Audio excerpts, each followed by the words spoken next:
Why your network needs a ranking system. Hey, I'm Donnie Bovine, the CEO and founder of Success Champion Networking and author of Fuck to Focus. This is Growth Mode, a podcast all about growing and scaling your business. Hanging out with me as always is Kevin Snow, the sales automation tactician and genius. And in this episode, we're going to talk about why you need to rank your network.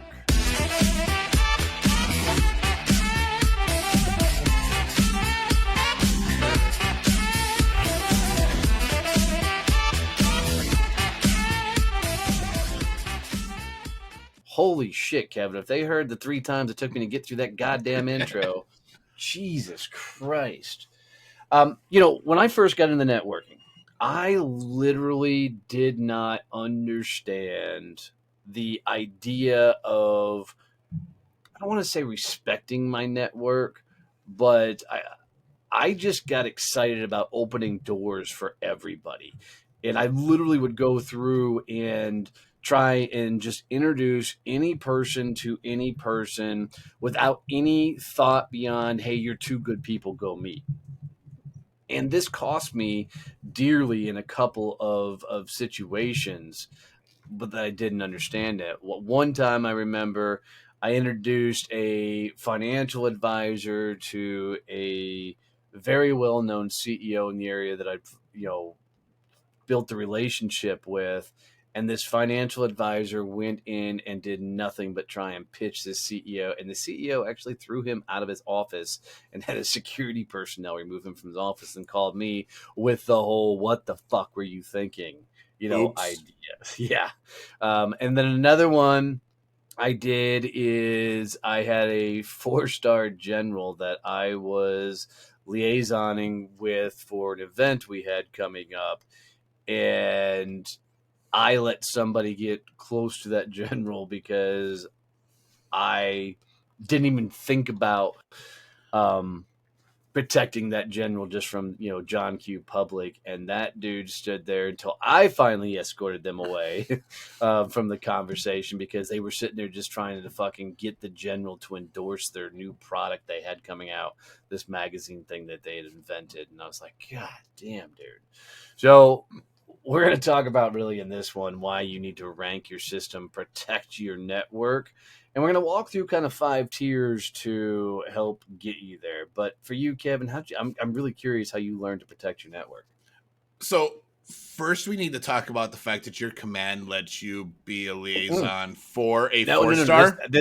No, this was in the civilian world. I was a civilian at this point, and I was doing it with the Cowtown Warriors Ball.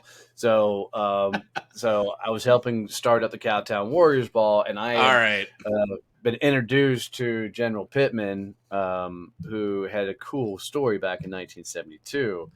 And when we were up at the Fort Worth Club, a guy I knew asked to meet the general, and then I took him over to introduce him, and it just went fucking south quickly. All right, that makes more sense. It's like, fuck wow, no, dude. They're not going to let fucking Lance Corporal. I was a corporal for like 3 months. They're not going to let Corporal Bovine, fucking anywhere near a general. Jesus Christ. I regained a little confidence in the Marine command structure now. So, all right. Well, just so you know, we have no confidence in the Army because you're a fucking officer. So I don't know how the hell that shit even happened. So, yeah, almost a major. So that just shows to let anybody do it in the Army. But go ahead. All right. So what were we talking about today now? How did you learn to protect your network? Before we get into just tormenting each other for an hour. So for me, I think I was the other way. I actually started out, not just making random introductions. I was really hyper focused on there had to be a specific business opportunity for them. So for me, it was learning about, all right, so how do I open up the opportunities more, and how do I get less protective of everyone? And really understanding, all right, so who are the people that I need to protect and who are the ones I don't. I'm really fascinated by that. I wonder if that's an introvert-extrovert thing. I'd be curious how many introverts kind of went my way and literally was like, didn't even think about it, open the door, and how many more extroverts thought about it a lot more That's a fascinating thing. So if you're listening to this and you're introvert or extrovert, I'd love to Yeah. know how you started off. Oh, and so for me, I had to learn because I wanted to be the person, because I was competitive. I wanted to be the person in my networking groups where I was passing a ton of referrals. So I got really good at figuring out the questions to ask and how to make sure those were really good, quality referrals I was passing, so that I could say, I have 3 referrals this week. I have 4 referrals, and as opposed to thinking more, all right, so how do I expand it, and how do I get people introduced to people where they can have a really cool conversation? And I'm not Yeah. sure what's going to come with it, but I think they need to talk, and having that type of referral or slash introduction going on. So yeah, I started out the other way. It's like there had to be a business reason for me to make those introductions. If people would ask me, hey, I see so and so, I'm like, yeah, I do. I love the introduction. Awesome. Why?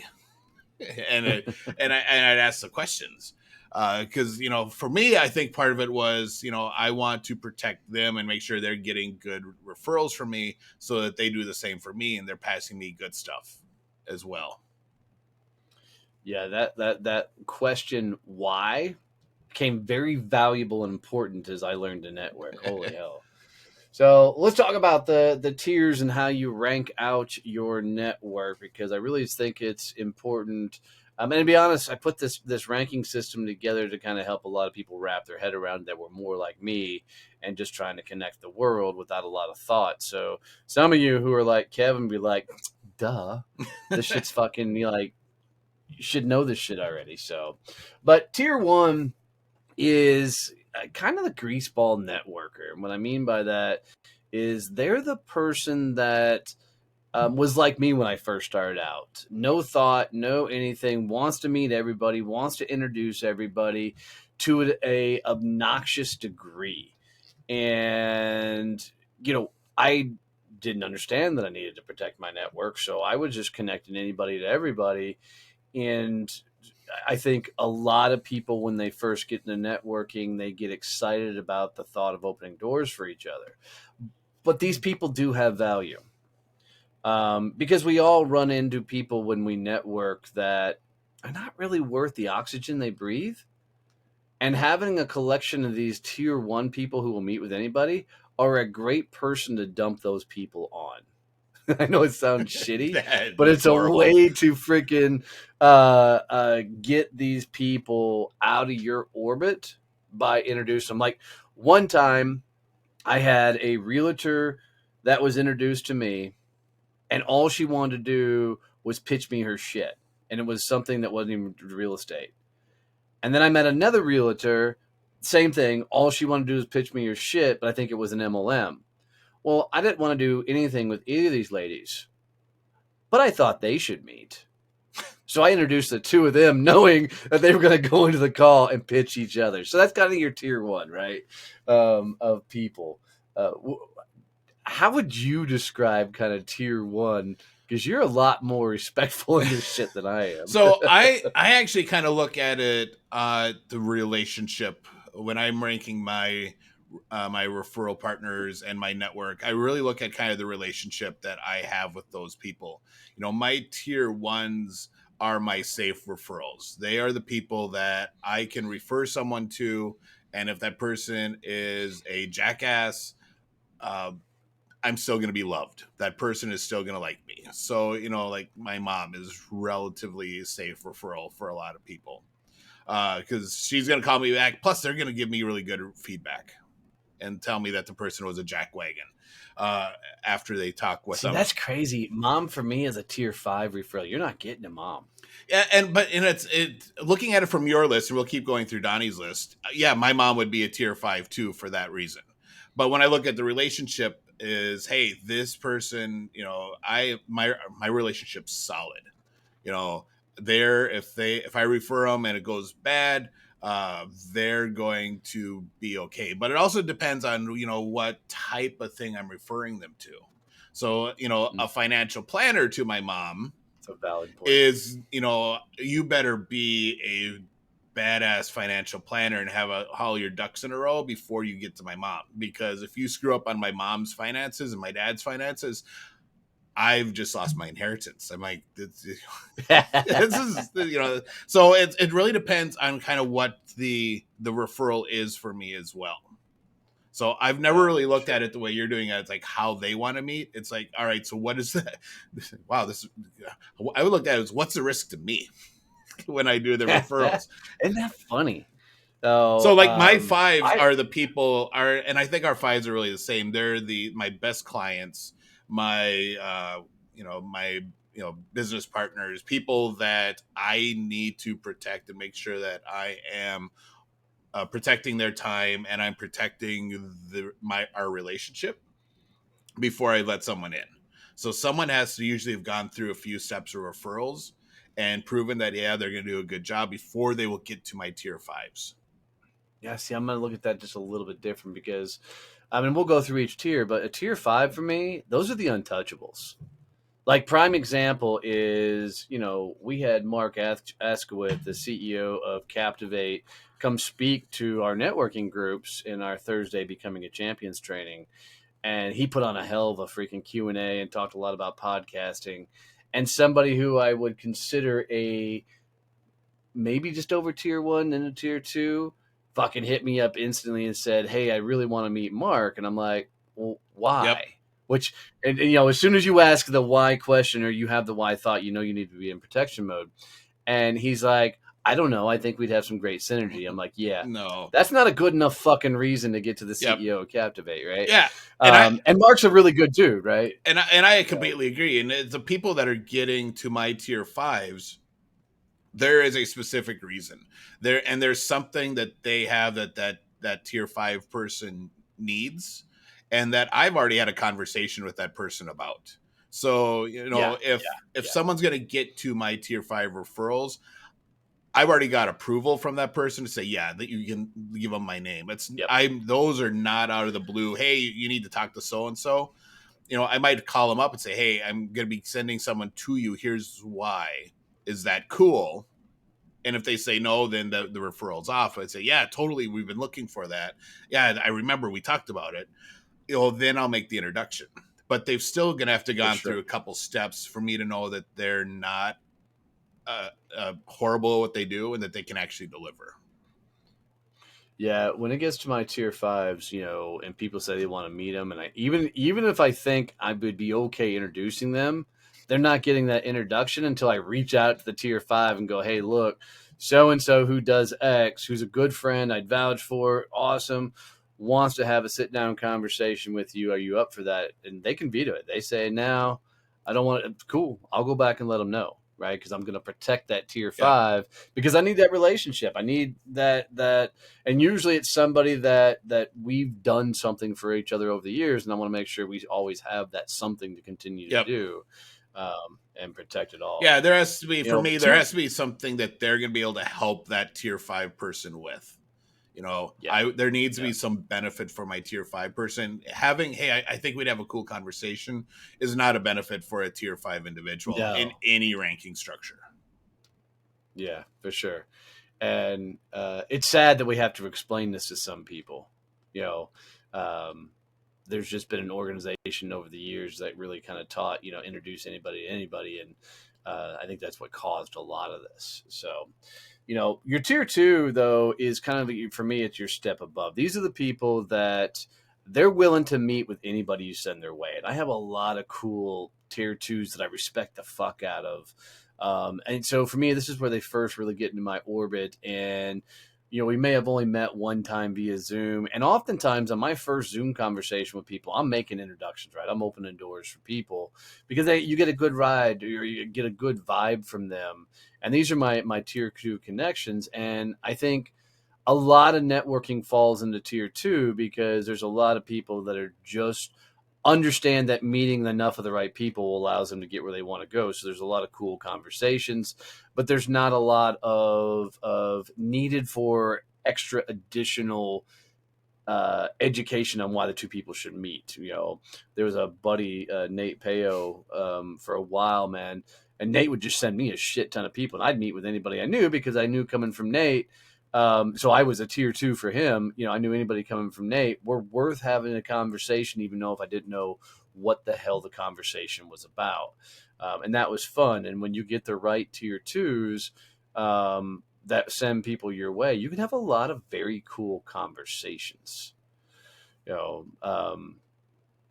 you're a little bit more protected in that regard. You won't just send anybody to I'm somebody's way just to meet. Yeah, there's usually some reason in my head that I'm putting them together. It's usually I rarely do. Hey, you two should just meet. You know, it's like, hey, you should talk because there's something that's clicked in my head that's like, oh, these two would actually be able to do some really cool stuff together. I'm the same. The difference being is you just tell them what that thing is. I could give a Yeah, shit. They'll figure it out in their yeah. conversation. I will usually put out, hey, I'm introducing you because I think this. I Yeah. always give that. Um, I like having that idea. And that's that's probably just that yeah, high that's speed. me. It's like I like to know what I'm going into when I'm having this conversation out of nowhere. And my thought is get better at having that initial conversation and you'll figure it out quickly. Yeah, you Yeah. No, Steve. Donnie I'm not letting you rebut. Donnie was the one who liked blind dates. I was the one who didn't. Yeah, I didn't mind I was like, no, these suck. them. Yeah, I didn't mind. Don't mind them at all. Tier 3 is your protected network. They'll meet with whoever you send their way, but that introduction better have a fucking purpose. And these are usually your second tier networkers. So these are people that have been in the game for a little while, and so they understand about getting to the exact right people that can either open doors, maybe get them referrals and the like. So they've grown beyond traditional networking, and they'll get very specific. And this is a cool people to have, and this is where you start protecting your network. And this is why I tell a lot of people this is a moment you need to have your trigger events or trigger words really dialed in so people know specifically who they should be introducing you to along the I think lines. these people are also probably a little bit mature in their business development. Yes, I I agree think with a that. lot of the people who are at that tier one and even into that tier two aren't as dialed in on who their ideal clients are and who they need to be meeting and where they need to be at to get access to those people. So for them, it's really about having the conversations. Your tier one and tier Yep. twos need to be having as many conversations as possible so they can actually figure that stuff out. They need to be in front of people and just going through the motions and doing the reps. Your tier threes are probably because they're a little, they have an understanding of, hey, I need to be in front of the right people now. They've figured out who they don't need to talk to. Yeah, I mean, well, that's starting for me, starting to scooch into tier 4, but I think tier 3, they're just the ones that have done enough shitty Yep. conversations that they want to be meeting specific people. And then tier 4 is really they for the difference for me is they now have a very specific targeted list of exactly who they want to meet, and they also have a very targeted key list of people they don't want to be Yep. introduced to. Like I got a phone call the other day, or as a private message the other day from Eric Rogel, and I thought it was a cool thing, and I need to put an article out on this. And he's like, "Man, I love how you tell people to get introduced and talk to people." He goes, "But if I get introduced to one more fucking men's coach that brings a bunch of men's together, I'm gonna lose my damn mind." He's like, "Introducing me to another men's coach does not bring me any value. We're both going after all the same target." And he goes, "This isn't a competition." I say, "Dude, I get it. I get it." But it's almost as important to know who you don't want to be introduced to as who you do want to be introduced to. And I think that's when you get to that tier 4, you know exactly who they're trying to get to because they've laid it Yep. out very targeted, detailed list, and you also know exactly who Yeah, not I to think introduce that's them to. that word is the key differentiator. Targeted.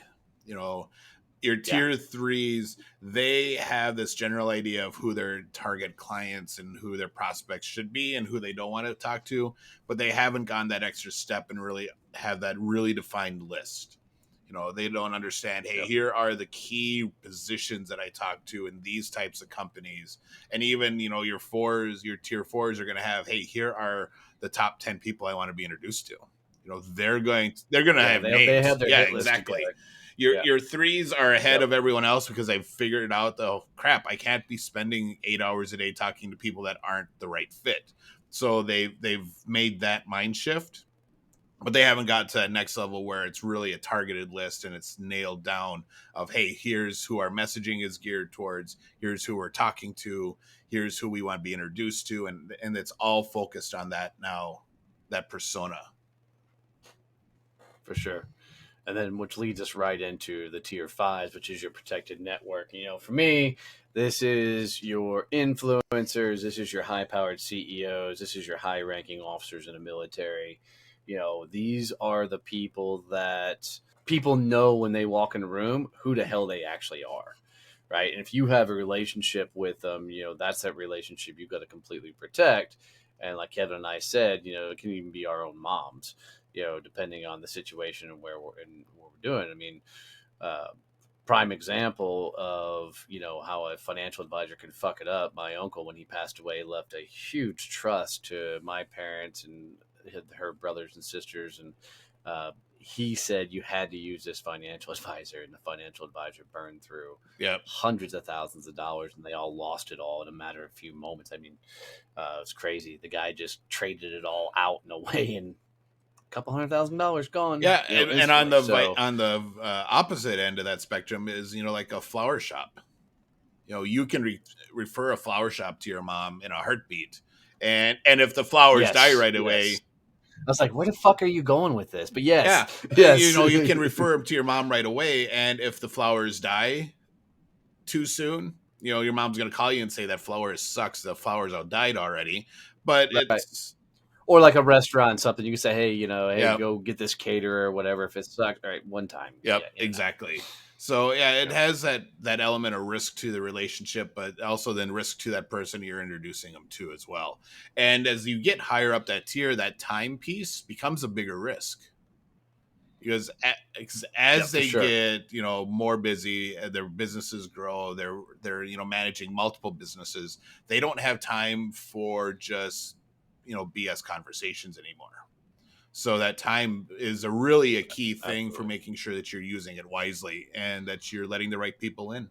Yeah, and as you go up the ranks, as you go up the tiers, I mean, it's really about protecting your personal brand as much as you're protecting the network. Because if you get labeled out there that you've done a lot of shitty introductions and referrals and the likes, I mean, that shit gets known pretty quick, wherever you're hanging out there. So I don't want you to slow down on the introduction referrals, but I would like you to think a little bit more about who you're introducing people to. And look, Kevin and I have said it a fucking bajillion times. If you get a shitty introduction referral, it's your job to go back to the person that gave it to you Yep. and let them fucking know. Don't let that shit fester, because it's how a lot of people learn. I mean, depending on where they are in their networking journey, they may not fucking And, know any better. and just because you're a tier 5 for one person doesn't mean you're not a tier 1 for someone else. For sure. I guarantee that I'm a tier 5 for some people, but I guarantee you some of the conversations I have come up, I'm probably a tier 2, 3 Yep. at best for that group. So that's a valid fucking point. Yeah. So, but I think and you guys, you don't have to use our ranking system. This is just something, and you can see Kevin's and I are really close in how we do things, but it's a little bit modified for each one of us. But this is just really about thinking specifically about your network and how you can protect it, how you should introduce it.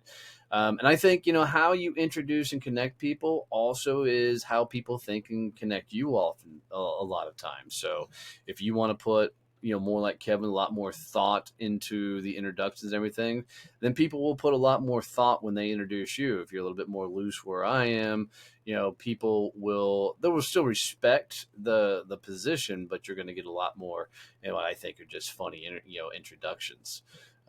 Where Kevin's going to write a short but very detailed paragraph, I'm literally going to say, Kevin, go meet Bob, grab a fucking virtual coffee, and have a great day, and send them on their way. So, um, but at the end of the day, guys, with this is rank your network, protect your personal brand, and have a lot of damn fun doing it.